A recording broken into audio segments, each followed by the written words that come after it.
Hello student, welcome to the class. आज के हमारे इस वीडियो लेक्चर में हम स्टार्ट करेंगे कॉर्पोरेट अकाउंटिंग का एक नया टॉपिक, और वो है disposal of profit and capitalisation of profit. अब ये जो टॉपिक है वो रिलेटेड है किससे? कंपनी के नेट प्रॉफिट से, कि कंपनी जो नेट प्रॉफिट कैलकुलेट करती है किसमें? स्टेटमेंट ऑफ P&L में। उस नेट प्रॉफिट का कंपनी करती क्या है, ठीक है, वो अभी हम इस पूरे टॉपिक के अंदर देखेंगे। तो देखिए, ये डिस्पोजल ऑफ प्रॉफिट का मतलब क्या होता है? देखिए, डिस्पोजल ऑफ प्रॉफिट का मतलब होता है, disposal of profit means the use और एप्रोप्रिएशन ऑफ नेट प्रॉफिट। ठीक है, डिस्पोजल का मतलब क्या होगा? डिस्पोजल का मतलब होगा यूज करना या एप्रोप्रिएट करना। किसको? नेट प्रॉफिट को। ठीक है, तो कंपनी अपने प्रॉफिट को कहाँ कहाँ यूज़ कर सकती है, उसका क्या क्या यूटिलाइजेशन कर सकती है, वो कहलाता है डिस्पोजल ऑफ प्रॉफिट। ठीक है, देखिए, अ कंपनी कैन एप्रोप्रिएट और dispose of its net profit as follows. और कंपनी जो है अपने नेट प्रॉफिट का यूज़ कुछ इस तरीके से कर सकती है। कंपनी इन सब कामों में अपने नेट प्रॉफिट को यूज़ कर सकती है, और वो है क्या क्या? देखिए, फर्स्ट है ट्रांसफ़र टू वेरियस रिजर्व।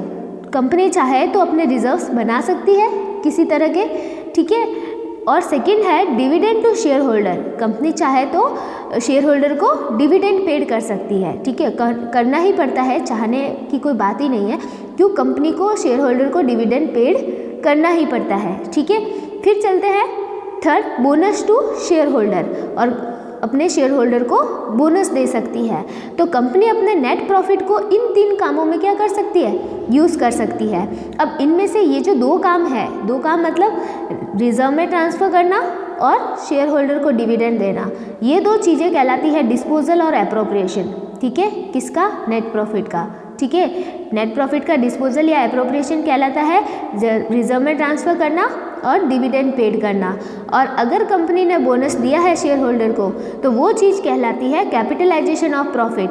वो चीज़ क्या कहलाती है? कंपनी के प्रॉफिट का कैपिटलाइजेशन। ठीक है, तो ये तीन काम कर सकती है कंपनी अपने नेट प्रॉफिट से।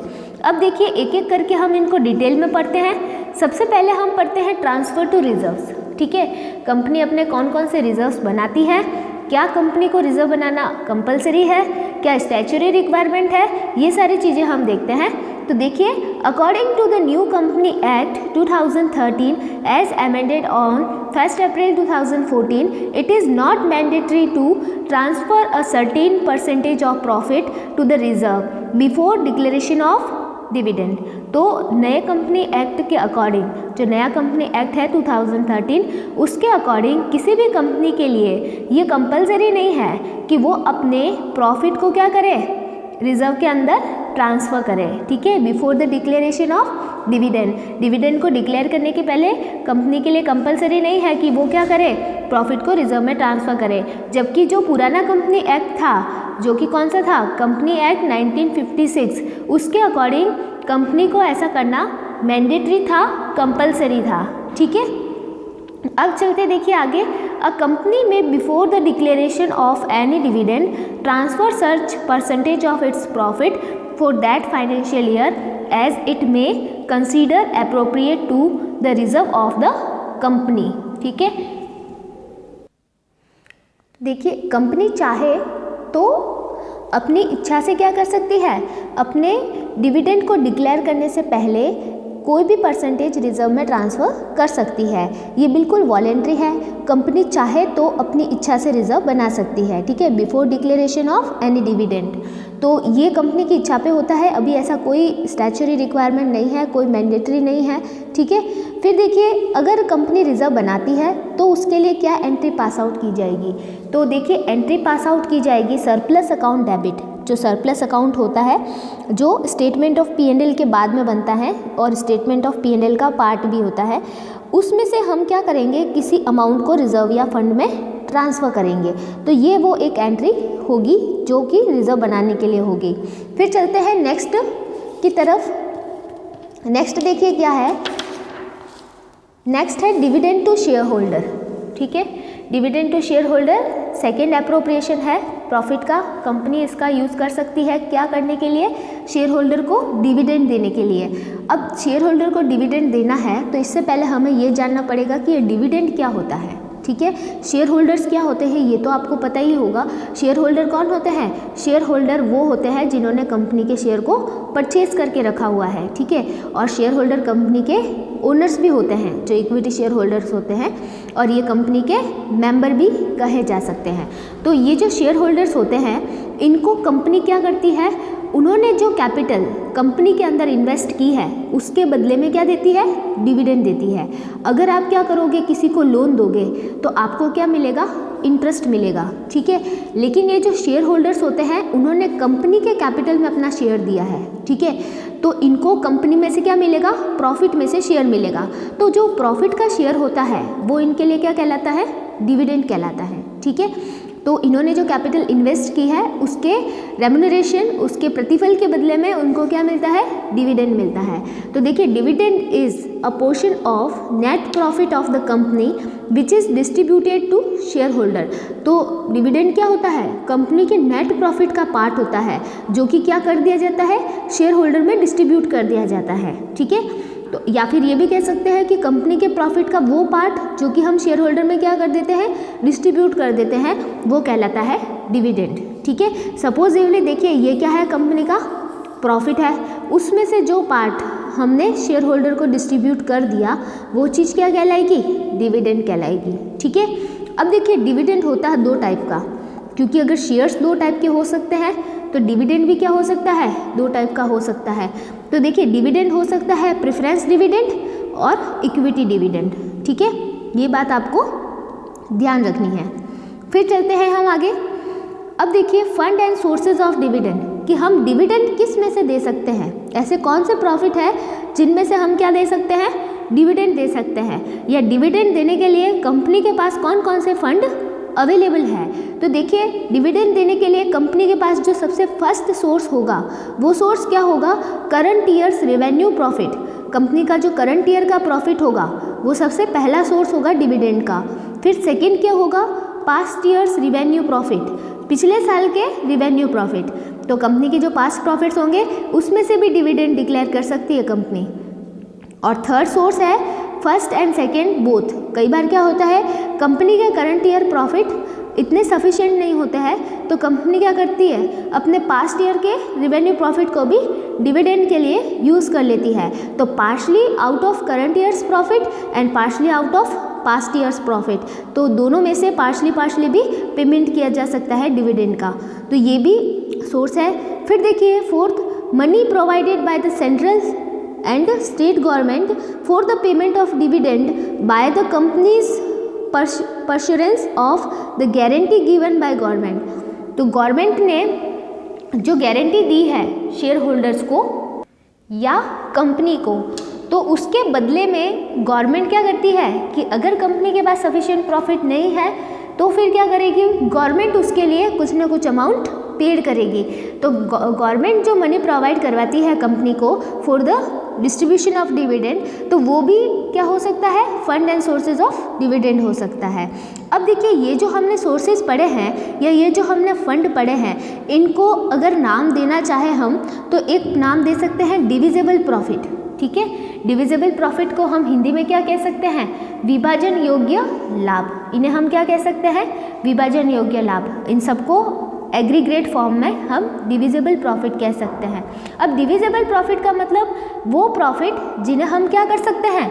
डिस्ट्रीब्यूट कर सकते हैं अमंग टू शेयर होल्डर्स। जिन्हें हम शेयर होल्डर्स को डिस्ट्रीब्यूट कर सकते हैं वो प्रॉफिट डिविजिबल प्रॉफिट कहलाते हैं। अब इसकी एग्जैक्ट डेफिनेशन हम एक बार देख लेते हैं। देखिए, divisible profit means profit which are available for dividend to shareholders। मतलब डिविजिबल प्रॉफिट वो प्रॉफिट होंगे जो कि शेयर होल्डर को डिविडेंड देने के लिए क्या रहेंगे? अवेलेबल रहेंगे and calculated under section 123 of the companies act, और जिनकी कैलकुलेशन कंपनी के 123 सेक्शन के अंदर की गई हो, ठीक है। ये इसकी एक एग्जैक्टली डेफिनेशन है। कई बार इससे रिलेटेड क्वेश्चन भी पूछा जाता है कि डिविजिबल प्रॉफिट क्या होता है। तो इसका सिंपली मीनिंग क्या है कि डिविजिबल प्रॉफिट वो होते हैं जो कि शेयर होल्डर को डिविडेंड देने के लिए हम यूज़ कर सकते हैं, ठीक है। तो ये डिविजिबल प्रॉफिट है। अब चलते हैं नेक्स्ट आगे। नेक्स्ट देखिए, अब हम देखते हैं कुछ general rules for the dividend, for the declaration of dividend. ठीक है, कि कंपनी जब डिविडेंड डिक्लेयर करती है या डिविडेंड पेड करती है तो कंपनी को उससे रिलेटेड कुछ रूल्स फॉलो करने होते हैं। अब वो रूल्स क्या क्या होते हैं देखिए। Rule number first, the rate of dividend on share is always per annum. जो डिविडेंड की जो रेट होती है शेयर्स के ऊपर, वो हमेशा क्या होनी चाहिए, पर एनम होनी चाहिए। ऐसे नहीं है पर मंथ हो जाए या फिर पर 6 मंथ हो जाए। ठीक है, हाफ ईयर हो जाए, हाफ ईयरली, तो हाफ ईयरली रेट या मंथली रेट इसमें नहीं चलेगी। डिविडेंड की रेट जो होगी वो हमेशा क्या होगी, ईयरली होगी। ठीक है, क्योंकि डिविडेंड क्या किया जाता है, ईयर एंडिंग में पेड किया जाता है after calculation of profit.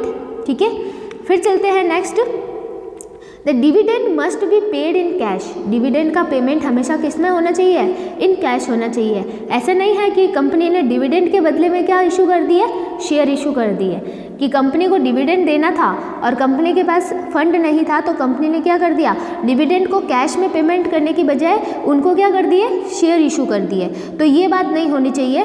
Company को जो डिविडेंड है हमेशा कैश में पेड करना चाहिए। ठीक है, फिर चलते हैं थर्ड नंबर पॉइंट। थर्ड है, the dividend is paid on the paid up capital. जो डिविडेंड है वो हमेशा पेड अप कैपिटल पर दिया जाना चाहिए। कंपनी की जो पेड अप कैपिटल होगी या पेड अप शेयर्स होंगे उन पर ही डिविडेंड पेड किया जाएगा। No dividend on the calls in arrear and advance. और कॉल्स इन एरियर के ऊपर और एडवांस के ऊपर डिविडेंड नहीं दिया जाएगा। इट मीन्स जिन शेयर्स के ऊपर कॉल्स इन एरियर चल रही है उनको डिविडेंड नहीं दिया जाएगा और जिन्होंने एडवांस में दे रखी है उनको ज़्यादा डिविडेंड नहीं दिया जाएगा। ठीक है, तो डिविडेंड हमेशा पेड अप शेयर कैपिटल पर ही दिया जाएगा। फिर चलते हैं next 4 number rule, dividend will only be paid और declare only out of revenue profits. ठीक है, डिविडेंड जो है वो रिवेन्यू प्रॉफिट में से ही डिक्लेयर किया जा सकता है और दिया जा सकता है। कैपिटल प्रॉफिट को डिविडेंड डिस्ट्रीब्यूशन के लिए कभी भी यूज़ नहीं किया जाएगा। सिर्फ और सिर्फ किसे यूज़ किया जाएगा, रिवेन्यू प्रॉफिट्स को यूज़ किया जाएगा। ठीक है, डिविडेंड के पेमेंट के लिए और डिक्लेरेशन के लिए। फिर चलते हैं next 5 number point, the board of director is empowered to deduct outstanding amount regarding calls और otherwise from the dividend. Board of director के पास में पावर है किस चीज़ की, कि किसी भी शेयर होल्डर के डिविडेंड में से वो शेयर के ऊपर कोई आउटस्टैंडिंग अमाउंट है या कोई कॉल बाकी है या फिर कोई दूसरी अमाउंट बाकी है शेयर के ऊपर, तो बोर्ड ऑफ डायरेक्टर क्या कर सकते हैं, उसे डिविडेंड में से पूरा डिडक्ट कर सकते हैं। ठीक है, तो बोर्ड ऑफ डायरेक्टर के पास में ये राइट है, ये पावर है कि वो चाहे तो शेयर होल्डर के डिविडेंड में से शेयर के ऊपर जो भी आउटस्टैंडिंग अमाउंट है वो उस डिविडेंड में से डिडक्ट कर सकते हैं। फिर नेक्स्ट पॉइंट है, a tax will be imposed on companies on the amount of dividend distributed. Income tax act के अकॉर्डिंग किसी भी कंपनी को जो डिविडेंड पेड किया जाता है उसके ऊपर क्या करना पड़ता है, टैक्स डिडक्ट करना पड़ता है। ठीक है, टैक्स काटना पड़ता है, जिसे हम क्या कह सकते हैं, डिविडेंड डिस्ट्रीब्यूशन टैक्स, और वो भी एट द रेट ऑफ, अभी की जो रेट है 17.304%। तो किसी भी कंपनी को डिविडेंड जो डिस्ट्रीब्यूट किया जाता है उसके ऊपर टैक्स क्या करना पड़ता है, इम्पोज करना पड़ता है। ठीक है, फिर चलते हैं next, there are 2 ways of declaration of dividend. Company के पास 2 तरीके हैं डिविडेंड को डिक्लेयर करने के। फर्स्ट है फाइनल डिविडेंड। कंपनी चाहे तो ईयर एंडिंग में जब फाइनल अकाउंट्स बन जाए उसके बाद में क्या कर सकती है, डिविडेंड डिक्लेयर कर सकती है, और वो डिविडेंड क्या कहलाता है, फाइनल डिविडेंड कहलाता है। और सेकेंड है इंटरिम डिविडेंड। कंपनी चाहे तो in the mid of year भी क्या कर सकती है, डिविडेंड डिक्लेयर कर सकती है। तो वो जो डिविडेंड होगा वो क्या कहलाएगा, इंटरिम डिविडेंड कहलाएगा। ठीक है, तो कंपनी के पास 2 वेज है डिविडेंड को डिक्लेयर करने के, final dividend and interim dividend. अब चलते हैं अकाउंटिंग ट्रीटमेंट की तरफ। अकाउंटिंग ट्रीटमेंट मीन्स कंपनी ने जो डिविडेंड पेड किया है या कंपनी को जो डिविडेंड पेड करना है वो कंपनी के बुक में किस तरीके से उसकी अकाउंटिंग की जाएगी, तो वो देखते हैं अभी हम। तो देखिए, फर्स्ट जब भी कंपनी डिविडेंड को प्रपोज करती है, किसके सामने, शेयर होल्डर के सामने, जो प्रपोजल रखती है, जो डायरेक्टर्स प्रपोजल रखते हैं शेयर होल्डर का, उसके लिए क्या एंट्री की जाती है, उसके लिए एंट्री की जाती है surplus account debit, surplus account debit, और to proposed preference dividend account और 2 proposed tax on preference dividend. अब दोनों ही तरह के डिविडेंड यहाँ पे मैंने लिखे हैं क्योंकि दोनों में से कोई एक भी हो सकता है या फिर दोनों डिविडेंड एक साथ में हो सकते हैं। तो surplus account debit to propose preference dividend account और to propose tax on preference dividend और टू प्रपोज इक्विटी डिविडेंड और propose tax on equity dividend. अब इसको याद रखने का जो तरीका है वो ये है, surplus account debit to preference dividend और टैक्स ऑन प्रेफरेंस डिविडेंड और इक्विटी डिविडेंड और टैक्स ऑन इक्विटी डिविडेंड। ठीक है, दोनों डिविडेंड और दोनों डिविडेंड का टैक्स क्या होंगे, क्रेडिट होंगे। फिर चलते हैं नेक्स्ट एंट्री की तरफ। नेक्स्ट एंट्री देखिए, dividend accepted by the share holder. अगर शेयर होल्डर ने डिविडेंड को एक्सेप्ट कर लिया है तो फिर वो क्या एंट्री हो जाएगी, उनके आगे से प्रपोज नाम क्या हो जाएगा, हट जाएगा। देखिए प्रपोज प्रेफरेंस डिविडेंड डेबिट, जो कि पहले हमने क्या किया था, क्रेडिट किए थे। ये जो चारों हमने क्रेडिट किए थे उन्हें वापस क्या करना है, हमें डेबिट करना है। Propose preference dividend account debit, propose tax on preference dividend, propose equity dividend and propose tax on equity dividend. ये चारों चीज़ें हो जाएगी डेबिट और ये वापस क्या हो जाएगी, क्रेडिट, बट इनके आगे से क्या हट जाएगा, प्रपोज वर्ड हट जाएगा। अब directly preference dividend account, tax on preference dividend, equity dividend account and tax on equity dividend account. ठीक है, तो ये वापस क्रेडिट हो जाएंगे क्योंकि ये अब एक्सेप्ट हो चुके हैं। फिर देखिए क्या होगा, to open a separate bank account for the payment of dividend. फिर क्या, डिविडेंड के पेमेंट के लिए बैंक में एक सेपरेट अकाउंट खोला जाता है। ठीक है, और वो कैसे खोला जाएगा, dividend bank account debit to bank. ठीक है, क्योंकि बैंक के थ्रू पेमेंट होगा डिविडेंड का, तो उसके लिए डिविडेंड का एक अकाउंट बैंक में ओपन किया जाएगा। तो हम लिखेंगे dividend bank account debit to bank. इसके बाद में issue of dividend warrants on the dividend bank account. देखिए हर शेयर होल्डर के लिए ये डिविडेंड बैंक अकाउंट ओपन किया जाएगा सेपरेटली। ठीक है, तो ये सबके लिए किया जाएगा dividend bank account debit to bank and उसके बाद में issue of dividend warrants on the dividend bank account. फिर डिविडेंड वारंट जो होंगे वो इशू किए जाएंगे डिविडेंड बैंक अकाउंट के ऊपर और वहाँ पे डिविडेंड क्या किया जाएगा, ट्रांसफ़र किया जाएगा ये डिविडेंड वारंट के थ्रू। तो जब डिविडेंड ट्रांसफ़र किया जाएगा तो एंट्री क्या होगी, प्रेफरेंस डिविडेंड अकाउंट डेबिट और इक्विटी डिविडेंड अकाउंट डेबिट। जो डिविडेंड होंगे वो ट्रांसफ़र किए जाएंगे to the dividend bank account. ठीक है, फिर देखिए नेक्स्ट होगी on the payment of tax to government, और जो टैक्स होगा वो गवर्नमेंट को ट्रांसफ़र किया जाएगा। तो tax on preference dividend and tax on equity dividend account debit to bank. तो देखिए ये जो डिविडेंड थे, प्रेफरेंस डिविडेंड और इक्विटी डिविडेंड और इन दोनों का टैक्स, तो डिविडेंड तो दोनों किस में चले गए, डिविडेंड बैंक अकाउंट में। देखिए प्रेफरेंस डिविडेंड और इक्विटी डिविडेंड वो तो चले गए डिविडेंड बैंक अकाउंट में, और इन दोनों का जो टैक्स था, टैक्स ऑन प्रेफरेंस डिविडेंड और टैक्स ऑन इक्विटी डिविडेंड, वो चले गए गवर्नमेंट के पास में टू बैंक करके। ठीक है, फिर चलते हैं हम आगे नेक्स्ट एंट्री की तरफ। नेक्स्ट एंट्री है after expiry of validity period of dividend warrants on the basis of the information from the bank regarding non payment of dividend। जब डिविडेंड वारंट की क्या हो जाती है, एक्सपायरी हो जाती है, उसका जो टाइम पीरियड होता है, जैसे 1 ईयर के अंदर क्लेम करना है, तो जैसे वो एक्सपायर हो गया उसके बाद में बैंक से इंफॉर्मेशन आती है कि अभी तक डिविडेंड का पेमेंट नहीं हुआ है, तो फिर क्या होता है, dividend bank account debit to unclaim dividend, उसे किस में ट्रांसफ़र कर दिया जाता है, अनक्लेम डिविडेंड के अंदर ट्रांसफ़र कर दिया जाता है। ठीक है, फिर इसके बाद में देखिए बाद में जैसे अभी शेयर होल्डर को डिविडेंड का पेमेंट लेना था लेकिन वो टाइम से नहीं ले पाया और उसका शेयर वारंट जो डिविडेंड वारंट है वो क्या हो गया, एक्सपायर हो गया, और फिर कंपनी ने क्या किया, उसे अनक्लेम डिविडेंड के अंदर ट्रांसफ़र कर दिया। अब थोड़े समय बाद में जब उसको याद आया शेयर होल्डर को कि अब मेरा वो जो अनक्लेम डिविडेंड है वो मुझे लेना है, तो फिर उसके बाद में क्या होगा, a new bank account will B opened. ठीक है, नया बैंक अकाउंट खोला जाएगा इस पर्पज़ के लिए।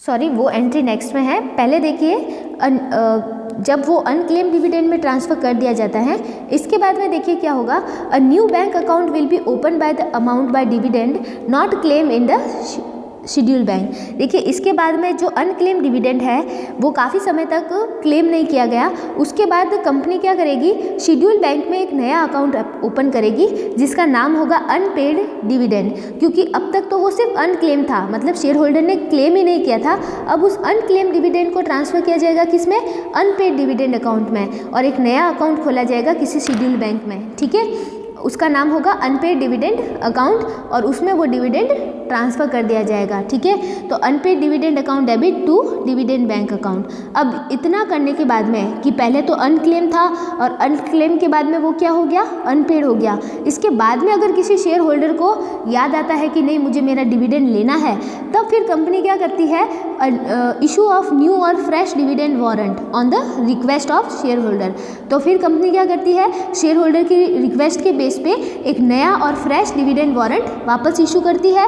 तो फिर क्या होता है, देखिए unclaim dividend account debit to unpaid dividend bank account, मतलब जो अनपेड डिविडेंड हमने ट्रांसफ़र किया था अनपेड बैंक अकाउंट में, सॉरी अनपेड डिविडेंड अकाउंट में, उसे हम वापस क्या कर देंगे, क्रेडिट कर देंगे और अनक्लेम डिविडेंड अकाउंट को डेबिट कर देंगे और फिर उसके बाद वो डिविडेंड किसी शेयर होल्डर को पेड कर दिया जाएगा। ठीक है, इसके बाद में देखिए after expiry of 7 years from the date of transfer to unpaid dividend account. देखिए काफ़ी समय बीत जाता है कि कंपनी ने जो डिविडेंड है वो किस में ट्रांसफ़र कर दिया, अनपेड डिविडेंड बैंक अकाउंट में ट्रांसफ़र कर दिया, और इसके बाद भी अगर कोई शेयर होल्डर उसको क्लेम नहीं करता है 7 year के अंदर अंदर, तो फिर the balance of unpaid dividend bank account will be transfer to the investor education and protection fund established by central government.